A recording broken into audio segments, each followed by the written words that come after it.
Today's review is yet another request. It's going to be a little bit different because it's of a real movie, not 80s weird made for TV stuff. So let's see if YouTube will let me talk over the trailers as I review Kill Your Darlings. Kill Your Darlings is a drama slash biopic from 2013. IMDb describes it as our murderer in 1944 draws together the great poets of the Beat Generation, Allen Ginsberg, Jack Kerouac, and William Burroughs. Kinda. They're already drawn together. The murder happens at the very end of the movie. It's mostly about them hanging out and this scene here of a montage that turns out to be them just on drugs. With their wall of ideas and their new movement they call the New Vision. The bulk of the movie is actually about Allen Ginsberg and that guy, Lucian, who Ginsberg is in love with him, but Lucian's tied up with Adam, the older guy, played by Michael C. Hall, who was his professor at one college and has been basically stalking Lucian, forcing him into a sexual relationship for years. At a party held by the professor, they meet Lucian and Allen Ginsberg meet William Burroughs doing nitrous in the bathtub, and eventually find Jack Kerouac, who's a star football player with a long-term girlfriend that he cheats on non-stop and refuses to marry. Since they're all at this super uptight Columbia University, they decide to try to turn things on their head a little bit by replacing all the display books in the library to what the school considers pornography, which ranges of everything between Greek paintings and the book Ulysses. This shows us how much Daniel Radford's character, Allen Ginsberg, is actually into Lucian, because in order to get the keys for the library, they have to hit on girls from Barnard, who are the librarians. First, Jack Kerouac goes up to a girl and says, hey, you check out all these books. Does anyone check you out? And since they're from Barnard and they're an all-girls university and don't get to bang, any attention immediately takes them away. But it's a shift change, so now Allen Ginsberg has to do his part and asks the librarian for a made-up book called When Rachel Came. She takes this as a pickup line that he wants a blowjob, so she goes into the back and tells him, oh, I'll know you're a virgin if this takes less than 30 seconds. He locks eyes with Lucian, and immediately they are done.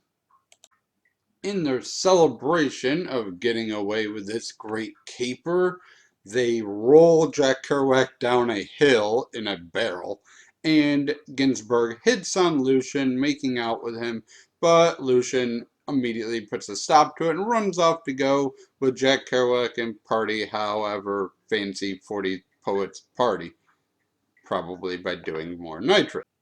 That cat is almost murdered by the professor guy, David.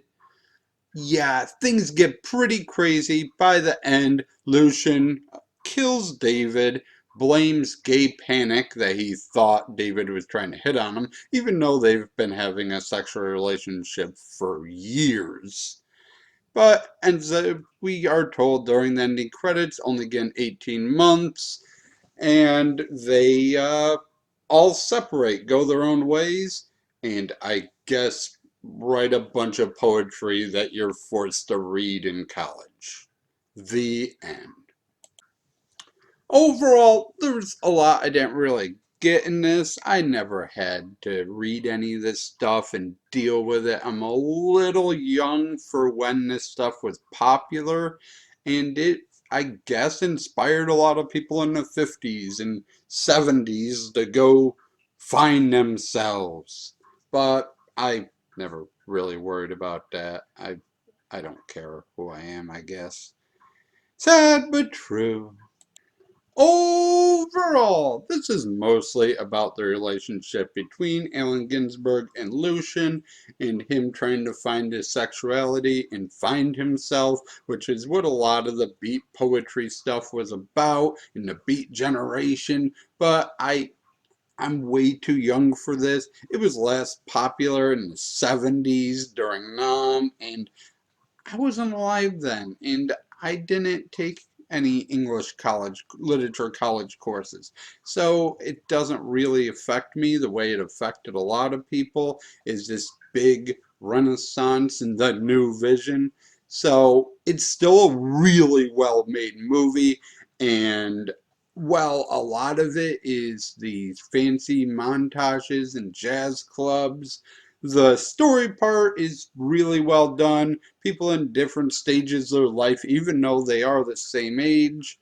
Uh, the one kid, Lucian, he's not uh, really part of this group because he ended up going to prison. Kerouac gets bailed out by his girlfriend who forces her to marry him. Ginsberg starts becoming a writer. His first book is dedicated to Lucian, but later told to stop. Uh, yeah, I thought it was a well-made movie. It just definitely isn't for me. These just aren't people that really I knew anything about, and this is such a small part of their life that the ending credits give you more info about them than I actually really knew. This movie stars Daniel Radcliffe, Jack Huston, and Ben Foster as Allen Ginsberg, Jack Kerouac, and William Burroughs, respectively. Burroughs actually isn't in this movie a whole lot.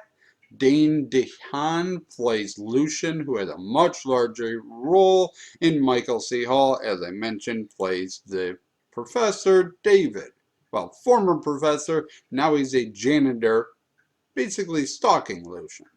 It is directed by, I wrote it down, John Crocodis. I don't know how to say his name. This is his first and so far only feature film, but he is working on a new film this year called Tunnels, about a family member of a school shooter forming a friendship with a coworker who is a family member of a school shooting victim.